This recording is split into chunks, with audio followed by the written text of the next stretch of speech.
घुसपैठ की बड़ी साजिश बेनकाब। पश्चिम बंगाल में राजनीतिक संरक्षण, मोदी शाह के एक्शन से हाहाकार। नमस्कार, आप देख रहे हैं कैपिटल टीवी की स्पेशल स्टोरी। मैं हूं परवीन शेख। भारत में 1 करोड़ 20 लाख से ज्यादा अवैध घुसपैठिए रहते हैं, यानी कि बांग्लादेशी और रोहिंग्या, जिनमें 57 लाख पश्चिम बंगाल में है। लेकिन ये घुसपैठिए अकेले नहीं आते, उन्हें स्थानीय नेटवर्क का सहारा मिलता है।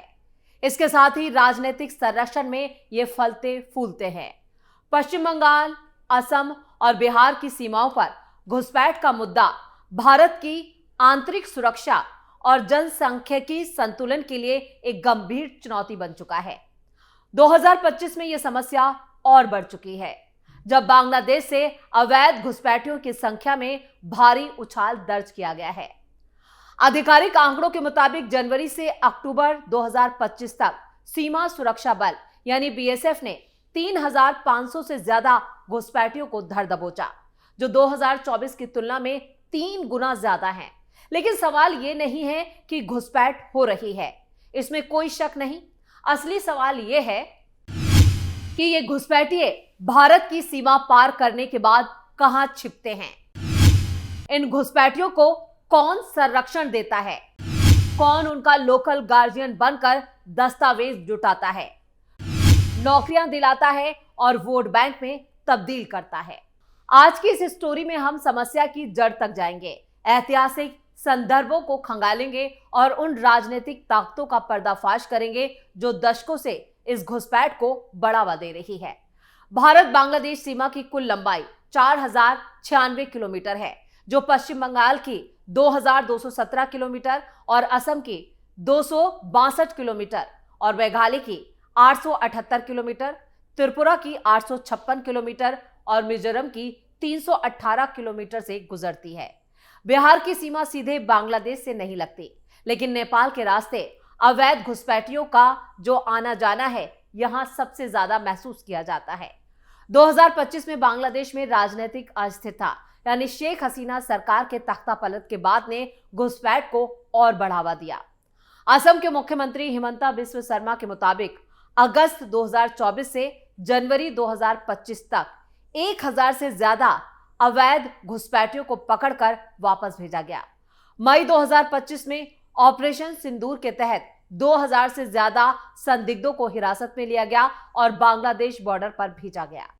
पश्चिम बंगाल घुसपैठ का हॉटस्पॉट। पश्चिम बंगाल में मुर्शिदाबाद, मालदा जैसे जिलों में घुसपैठ के हॉटस्पॉट्स बने हुए हैं। बीएसएफ ने जनवरी 2025 में मालदा में बाड़ लगाने के दौरान बांग्लादेशी बॉर्डर गार्ड यानी बीजीबी के साथ टकराव की घटनाएं दर्ज की। असम में पुश बैक नीति के तहत सैकड़ों बांग्लादेशियों को बांग्लादेश भेजा गया। बिहार में 2025 विधानसभा चुनाव से पहले निर्वाचन आयोग ने वोटर लिस्ट से अवैध घुसपैठियों, जिनमें बांग्लादेशियों, रोहिंग्या और नेपाली नाम तक हटाए। यह आंकड़े सिर्फ बर्फीले पहाड़ की नोक है। अनुमान है कि भारत में 1 करोड़ 20 लाख से ज्यादा अवैध बांग्लादेशी रहते हैं, जिनमें से 57 लाख पश्चिम बंगाल में हैं। लेकिन ये घुसपैठिए अकेले नहीं आते। अनुमान है कि भारत में 1 करोड़ 20 लाख से ज्यादा अवैध घुसपैठिए रहते हैं, जिनमें से 57 लाख सिर्फ पश्चिम बंगाल में हैं। लेकिन ये घुसपैठिए अकेले नहीं आते, उन्हें लोकल नेटवर्क का सहारा मिलता है। दिल्ली, गुजरात, हैदराबाद और दूसरे शहरों में बंगाली भाषी मजदूरों पर छापेमारी में फर्जी आधार कार्ड, पैन कार्ड और बर्थ सर्टिफिकेट यानी कि जन्म प्रमाण पत्र बरामद हुए। मई 2025 में दिल्ली पुलिस ने ही 47 बांग्लादेशियों और 5 भारतीय एजेंटों को गिरफ्तार किया। ये एजेंट कौन हैं? ज्यादातर स्थानीय राजनीतिक कार्यकर्ता या दलाल, जो वोट के बदले संरक्षण देते हैं, और यही संरक्षण जो है इनको फलने फूलने का मौका देता है। यानी ये जितने भी घुसपैठिए आते हैं, पूरा नेटवर्क, एक नेक्सस इसके लिए काम कर रहा। दिल्ली में जिस तरह से ये जो एजेंट 3 पकड़े गए थे, उन एजेंट्स का जो नेटवर्क जब खंगाला गया, जब जांच की गई, तो दिल्ली में कई बड़े दबाव और रसूख रखने वाले लोगों से इसके संपर्क थे। यानी कि आम आदमी पार्टी के कई नेता इन एजेंट से जुड़े हुए थे। यानी दिल्ली में जब आम आदमी पार्टी की सरकार रही, उतने वक्त जो 13, 14, 15 साल उनकी सरकार रही, तब तक अरविंद केजरीवाल ने इन घुसपैठियों को पूरा संरक्षण दिया और इसको लेकर कई रिपोर्ट सामने आई, कई आंकड़े सामने आए जो चौंकाने वाले और हैरान करने वाले हैं। आपको बता दें कि दिल्ली की कई झुग्गी बस्तियों में ये घुसपैठिए रहते हैं, सुकून से फ्री की बिजली, फ्री का पानी और जितने भी संसाधन हैं उनका पूरा इस्तेमाल करते हैं। लेकिन जब बीजेपी की सरकार आई उसके बाद इन घुसपैठियों के खिलाफ एक्शन शुरू हुआ। दिल्ली विधानसभा चुनाव में भी घुसपैठ एक बड़ा मुद्दा था। पश्चिम बंगाल से शुरू होता हुआ ये घुसपैठ का पूरा जो नेटवर्क है वो धीरे धीरे दूसरे बड़े शहरों में भी पहुंचा और जिसको लेकर दिल्ली में जनसंख्या दबाव यानी लोगों की लगातार बढ़ती जनसंख्या दिल्ली पर दबाव डाल रही है। दिल्ली में संसाधनों की कमी है और जगह की भी कमी है। दिल्ली पहले ही इतने ज्यादा दबाव में है कि जो उसका क्षेत्रफल है उससे कई ज्यादा लोग दिल्ली में रहते हैं। तो अपने आप में ये रिपोर्ट भी काफी चौंकाने वाली है। सहायता देने वाले लोकल गार्जियन, घुसपैठिए सीमा पार करते ही गायब हो जाते हैं। उन्हें छिपाने, दस्तावेज बनवाने और बसाने का काम स्थानीय स्तर पर यानी लोकल नेटवर्क करता है।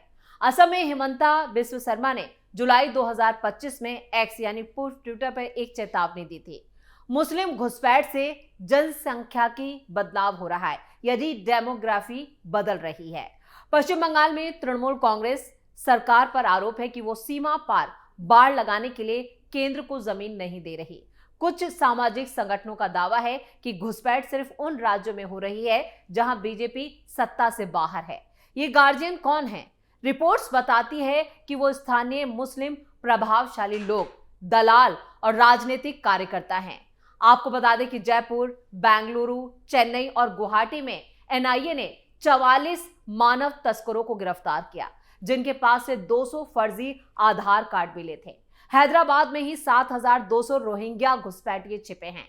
पश्चिम बंगाल के सीमावर्ती यानी बॉर्डर से सटे जिलों में प्रभावशाली बांग्लादेशी किसान स्थानीय प्रभावशाली मुसलमानों की मदद से जमीन खरीद रहे हैं। 1980 के दशक से यह पैटर्न चला आ रहा है, जब सीपीआई के एक ज्ञापन में ज्योति बसु को चेतावनी दी गई थी कि सीमा पार से घुसपैठियों का झुंड कानून व्यवस्था के लिए समस्या पैदा कर रहा है।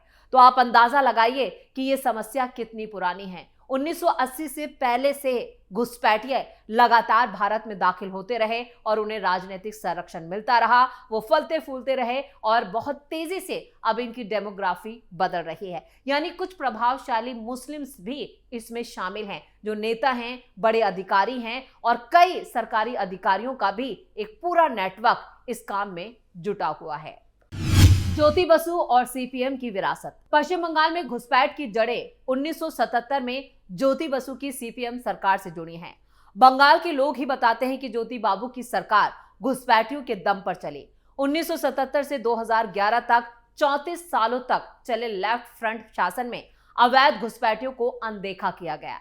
2004 में यूपीए सरकार के मंत्री श्री प्रकाश जायसवाल ने संसद में कहा था कि भारत में 1 करोड़ 20 लाख अवैध बांग्लादेशी हैं, जिनमें से 57 लाख तो सिर्फ पश्चिम बंगाल में हैं और ये 57 लाख अब करोड़ में तब्दील हो चुके हैं। इसमें असम में विरोध हुआ, लेकिन आंकड़े अस्वीकार्य नहीं थे। सीपीएम की रणनीति वोट बैंक पर टिकी थी। 1979 के मरीच झापी नरसंहार में ज्योति बसु सरकार ने बांग्लादेशी हिंदू शरणार्थियों पर गोली चलवाई, लेकिन मुस्लिम घुसपैठियों को संरक्षण दिया। 1992 में गण शक्ति यानी सीपीएम का बंगाली अखबार में ज्योति बसु ने खुद लिखा कि 1977 से 1992 के बीच बीएसएफ ने 2,35,529 घुसपैठी यानी कि बांग्लादेशी घुसपैठियों को धकेला, जिनमें 73% मुस्लिम थे। लेकिन सरकार ने इन्हें बसाने में मदद की, जमीन बांटकर, वोटर लिस्ट में नाम डालकर। असम में 1979 और 85 के आंदोलन में 855 लोग मारे गए, लेकिन पश्चिम बंगाल में सीपीएम ने घुसपैठ को साम्राज्यवादी साजिश बताकर दबाया। जनसांख्यिकी बदलाव स्पष्ट है। 1991-2000 के बीच मुस्लिम आबादी 41.82% बढ़ी, जबकि हिंदू आबादी सिर्फ 41.42% बढ़ी। ये प्राकृतिक वृद्धि नहीं है, यानी कि ये नेचुरल इजाफा नहीं है जनसंख्या में, घुसपैठ का नतीजा था। सीपीएम ने आंखें बंद की, इससे सांप्रदायिक तनाव बढ़ा 1983 के नल्ली नरसंहार जैसी घटनाएं असम में हुई, जहां बंगाली मुसलमानों को निशाना बनाया गया। ज्योति बसु की सरकार ने बांग्लादेशी मुसलमानों को सेकुलरिज्म के नाम पर उनका स्वागत किया, जबकि हिंदू शरणार्थियों को सजा दी गई, उन्हें दंडित किया गया। 2011 में ममता बनर्जी की तृणमूल कांग्रेस यानी टीएमसी ने सीपीएम को सत्ता से हटाया, लेकिन घुसपैठ पर नीति में कोई बदलाव नहीं आया, बल्कि टीएमसी ने सीपीएम की विरासत को और मजबूत किया। ममता बनर्जी ने 1990 के दशक में संसद में घुसपैठ का मुद्दा जरूर उठाया था, लेकिन सत्ता में आने के बाद वो भी वोट बैंक की राजनीति ने उनके हाथ बांध दिए। साल 2025 में टीएमसी पर आरोप है कि वो सीमा बाड़बंदी के लिए केंद्र को जमीन नहीं दे रही। जनवरी 2025 में ममता और उनके भतीजे अभिषेक बनर्जी ने केंद्र पर ही उल्टा आरोप लगाया। बीएसएफ घुसपैठ को बढ़ावा दे रही है ताकि बंगाल अस्थिर हो। टीएमसी शासित पश्चिम बंगाल में अवैध बांग्लादेशियों को संरक्षण मिलता है। रिपोर्ट्स बताती है कि टीएमसी कार्यकर्ता फर्जी दस्तावेज बनवाते हैं। 2025 के इमिग्रेशन एंड फॉरेनर्स बिल पर बहस में ये बात सामने आई कि घुसपैठ टीएमसी के शासित राज्य में है, यानी पश्चिम बंगाल में सबसे ज्यादा है। टीएमसी की रणनीति सीपीएम जैसी है, जहां वेलफेयर स्कीम से वोटर की लॉयल्टी खरीदी जाती है, लेकिन इससे घुसपैठिए लाभान्वित होते हैं, उन्हें आधार कार्ड, राशन कार्ड मिल जाता है। 2025 में उड़ीसा, महाराष्ट्र और गुजरात में बंगाली मजदूरों पर छापे पड़े, जिनमें से कई अवैध पाए गए। टीएमसी ने इन्हें भारतीय नागरिक बताकर बचाने की कोशिश की, जो ममता बनर्जी के बेनकाब, उनके चेहरे को बेनकाब करता है कि वो घुसपैठ को किस कदर बढ़ावा देती हैं।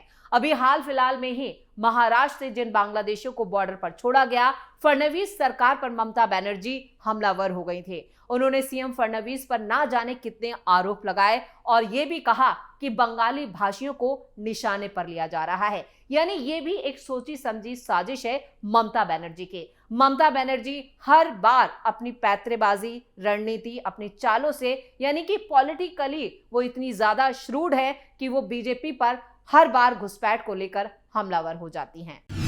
घुसपैठ की जड़ तक जाना जरूरी। घुसपैठ समस्या नहीं, लक्षण है।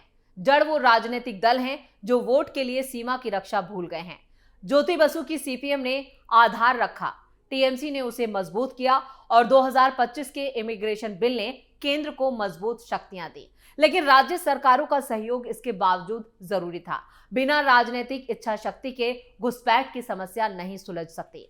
घुसपैठियों के लोकल गार्जियन सीमा के इस पार सक्रिय रहेंगे, फिर उस तरफ से घुसपैठ जारी रहेगी। इसे जड़ से खत्म करने के लिए प्रदेश सरकारों यानी राज्य सरकारों के सहयोग से घुसपैठ पर एक सर्जिकल स्ट्राइक जरूरी है। बंगाल के लोग जानते हैं कि समस्या की जड़ राजनीतिक संरक्षण है।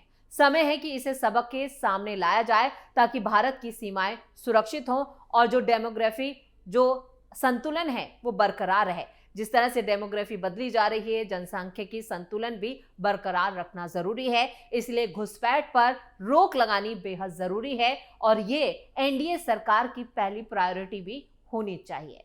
इस बार घुसपैठ पश्चिम बंगाल चुनावों से पहले भी एक बड़ा मुद्दा बन चुका है। अमित शाह ने जिस तरह से बीजेपी के एजेंडे में इसको शामिल किया है और बताया है कि घुसपैठियों को किस तरह से खदेड़ा जाएगा, एक पूरा ब्लूप्रिंट तैयार किया गया है, उसको लेकर ममता की टेंशन कई गुना बढ़ गई है। यानी इस बार घुसपैठ पर सीधा प्रहार है।